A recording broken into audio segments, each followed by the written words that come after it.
Jawaban cerdas Menteri Kesehatan di tengah jebakan pertanyaan Najwa Shihab. Siap akan selalu disoroti dibanding-bandingkan, Pak Menkes? Siap, sama seperti juga Anchor TV bukan dari FISIP atau Fakultas Komunikasi. Berbeda dengan Menteri Kesehatan sebelumnya, Budi Gunadi Sadikin, pengganti Terawan Agus Putranto, berani hadir dalam acara Mata Najwa. Tidak ingin menyia-nyiakan kesempatan, presenter Mata Najwa, yakni Najwa Shihab, langsung melontarkan pertanyaan yang cukup menohok. Adapun pertanyaan yang dilontarkan salah satunya ialah mengenai latar belakang pendidikan sang menteri yang dianggap tidak sesuai dengan jabatannya sebagai Menteri Kesehatan. Dalam menanggapi pertanyaan yang terkesan menyindir itu, jawaban Menkes justru berbalik pada sang presenter. Saat mulai menjawab pertanyaan-pertanyaan tersebut, mulanya Menkes pura-pura berasumsi bahwa Najwa Shihab adalah lulusan Vkom atau Fakultas Komunikasi, karena saat ini dirinya berprofesi sebagai anchor. Menjawab pertanyaan itu, Najwa pun mengaku jika ia merupakan lulusan Fakultas Hukum. Mendengar jawaban tersebut, Budi pun melempar pujian kepada Najwa, di mana sebenarnya pujian itu juga merupakan jawaban dari pertanyaan mengapa seorang lulusan fisika nuklir bisa menjadi Menteri Kesehatan. Sama halnya seperti Najwa sebagai presenter hebat yang tidak menggambarkan background kuliahnya dari lulusan Fakultas Hukum.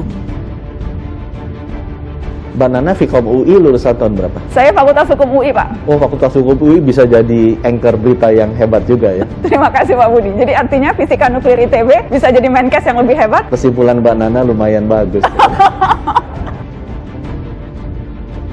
Selepas dari pertanyaan yang memang agak menyindir itu, Budi pun mulai serius dengan persoalan tersebut. Menurutnya, untuk menjadi seorang Menkes, tak harus memiliki keahlian khusus di bidang kesehatan atau kedokteran. Sebab yang dibutuhkan oleh seorang menteri adalah bagaimana caranya mengatur dan membuat kebijakan yang tepat untuk memberdayakan orang-orang di dalam kementerian tersebut. At the end of the day kan kita kerja nggak sendiri ya, tapi by system. Di Kemenkes kan 48.000 orang. Dokter-dokternya ada sangat banyak. Jadi selama saya bisa merajut, memanfaatkan keahlian mereka, memberikan arahan jalannya kemana, insya Allah harusnya bisa. Yang melakukan pekerjaan juga mereka, bukan saya.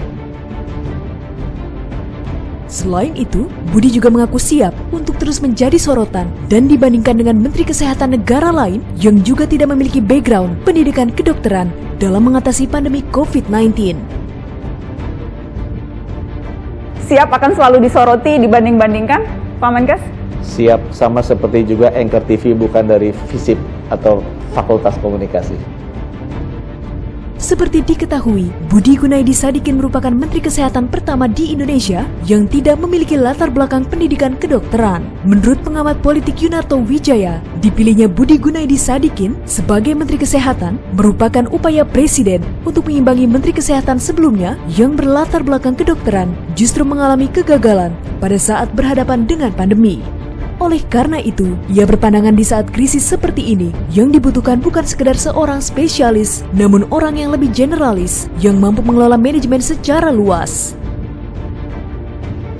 Saya malah melihat ini upaya Jokowi mencoba mengimbangi kesesuaian dari uji coba sebelumnya dianggap gagal. Ternyata dalam menghadapi pandemi tidak butuh sekedar seorang spesialis, tapi orang yang lebih generalis yang mengelola manajemen secara lebih luas. Kendati demikian, kita masih menantikan mutu kerja dari seorang Budi Gunadi Sadikin dalam menjalankan tugasnya. Dalam bahasan mengenai mutu, ada istilah Kaizen, perbaikan cepat secara terus-menerus untuk menjadi lebih baik dari sebelumnya, atau Continuous Quality Improvement, peningkatan mutu berkelanjutan. Siapapun menterinya, kualitas harus tetap diupayakan, sebab jargon quality or die sudah kadung melekat. Fokus pada apa yang masih bisa diperbaiki, makin baik dan semakin baik. Semoga keberpihakan pada mereka yang paling membutuhkan menjadi salah satu prioritas Kementerian Kesehatan di masa yang akan datang. Sistem layanan kesehatan publik yang siap, kuat, mumpuni agar generasi sesudah kita bisa menghadapi SARS-CoV-3 atau SARS-CoV-4 yang kita tidak tahu kapan datangnya. Semoga Indonesia saat ini pasti lebih baik dari Indonesia masa lalu, dan semoga Indonesia masa depan selalu lebih baik dari Indonesia masa kini.